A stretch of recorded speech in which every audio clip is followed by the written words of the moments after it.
Hello and welcome to Power Skills with Janna. I'm Janna Jones, your leadership development specialist, coach, and mentor, supporting you as you build the most powerful skills in your toolkit. I could not be more excited to be bringing you this first ever episode. This has been on my radar for quite some time. Seriously, I actually have notes from about a year ago. But recently, when I was facilitating an event, someone very generously came up to me at the end of the session and asked me if I had a podcast because they would love to hear a little bit more and appreciated the easy way in which I share this stuff. So, besides being incredibly humbled and thankful for such a lovely comment, I thought, damn it, I should have been able to say, yes, please go here. Needless to say, it lit a firecracker under my trying to keep this PG so you get the idea. So here we are.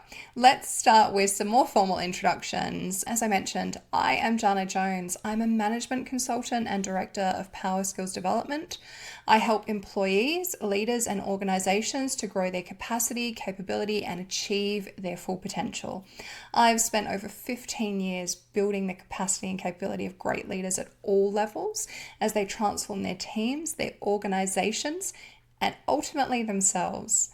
I'm a globally trusted coach and experiential facilitator, specializing in behavioral and developmental growth for impactful leadership and cultural change. We know that people-centric leadership skills like clear communication, adaptability, resilience, self-awareness, and emotional intelligence were traditionally called the soft skills, but we now know that they are the most powerful skills in your leadership toolkit and vital to success in the 21st century and to future-proof your career. The future really is actually human, and that's what we're going to work on so that you can too. The work that you'll do with Power Skills Development will support your capacity growth, not just capability, to improve your professional life and also far beyond it. Honestly, that is why I love to do what I do. I really love that organizations pay for this work as the impact extends well beyond your professional career. When you know how to communicate, when your communication style shifts, your authenticity shines, and your relationships are just better in all areas, not just at work. But I did realize a few years ago that while this stuff is incredibly impactful, it's not accessible. I predominantly work with multi-billion-dollar organizations with really hefty budgets, and I know that smaller organizations don't necessarily have the budget for this work, or they do have other priorities, so the readiness isn't necessarily there at this time. I remember having a conversation with a CEO a few years ago, and they were obviously under a lot of pressure, production pressure at the time, when they asked me ahead of a leadership conference, if I'm giving you over 4,000 hours of my people's time, how am I getting that back? Well, there was over 270 people coming to a 2-day conference. Well, that's easy, I said.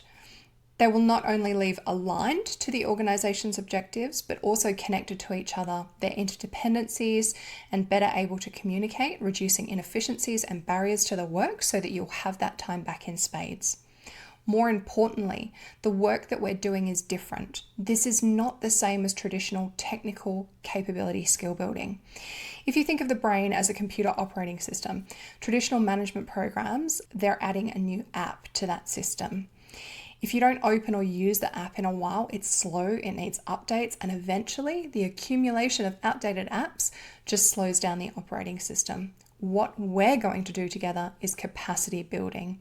We'll upgrade the operating system so that it works more effectively and efficiently, and it's a more user-friendly way of working too.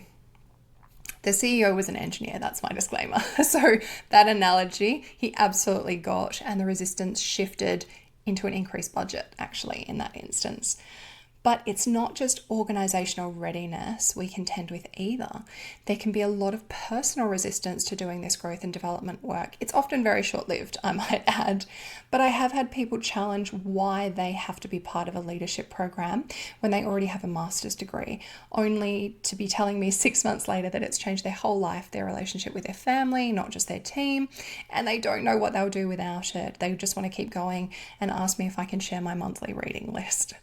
I really do think this work is for those that want to do the work, but sometimes that takes a readiness and a budget.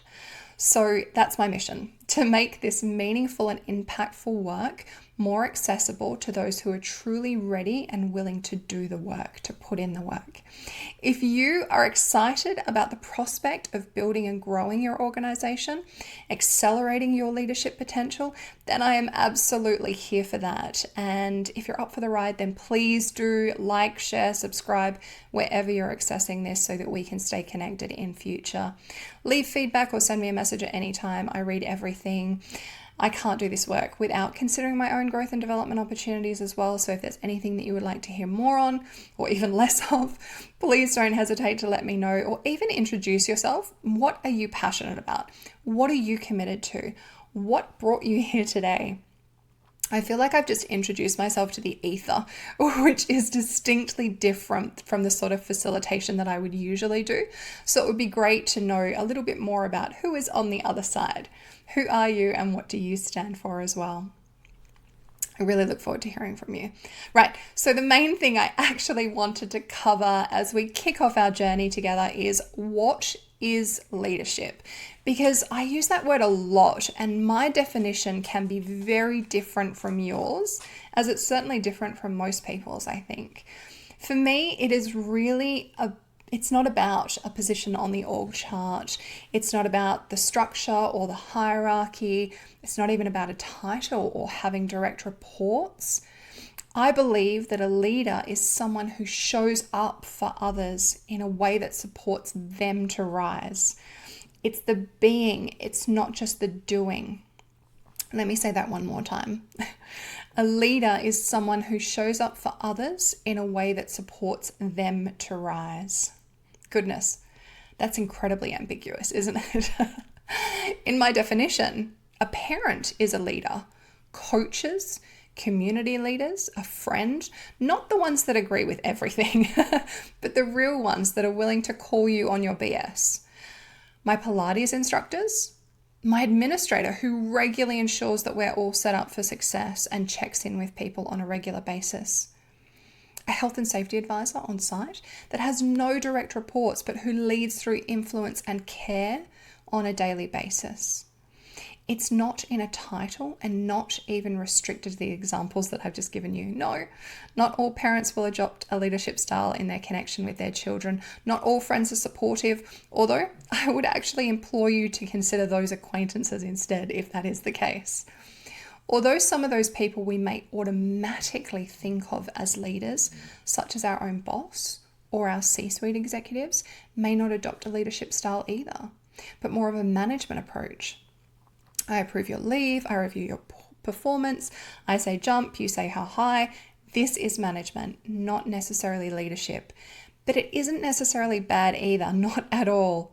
Just whether it's helpful or unhelpful to the situation. Actually, in a crisis or emergency situation, I know that I need to be able to say jump and have my team say how high as they're already getting ready to do the thing.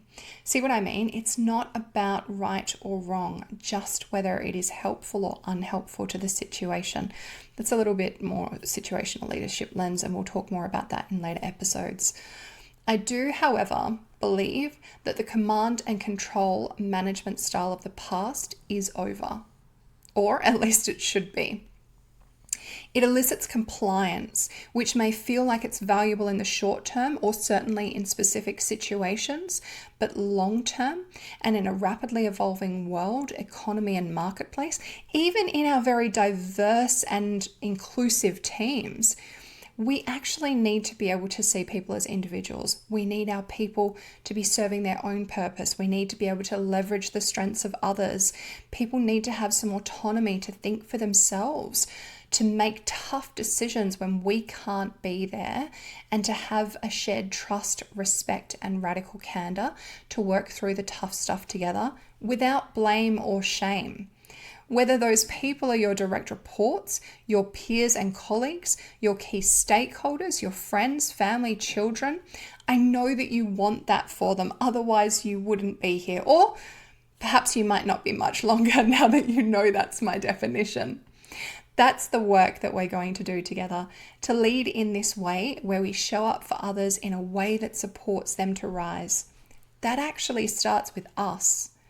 The power skills start from the inside, and from there we work outwards. Personal leadership and self-leadership comes first. Then we move into what it takes to lead a team and how we show up for others, then leading in the organization. In subsequent episodes, we'll start discussing a lot more of that valuable work. It is my aim to give you some science-based concepts, insights, and some practical application ideas so that you can put it into practice. 80% of our growth happens on the job when we're willing to do something different and try something new, reflect and learn from it. So, in the spirit of self-reflection, because ultimately that is our pathway to building and growing our emotional intelligence, much more on that later, consider your own definition of leadership. Does it match mine? Where does it differ? In your own workplace, your community, or your family, if you utilize my definition of leadership, does your lens shift at all? Do you see certain people in a different light? Is something else now available or possible for you? Please don't hesitate to share your thoughts. Thank you so much for taking this time out of your day. It has been my absolute pleasure to connect with you, and hopefully we can reconnect in the next one.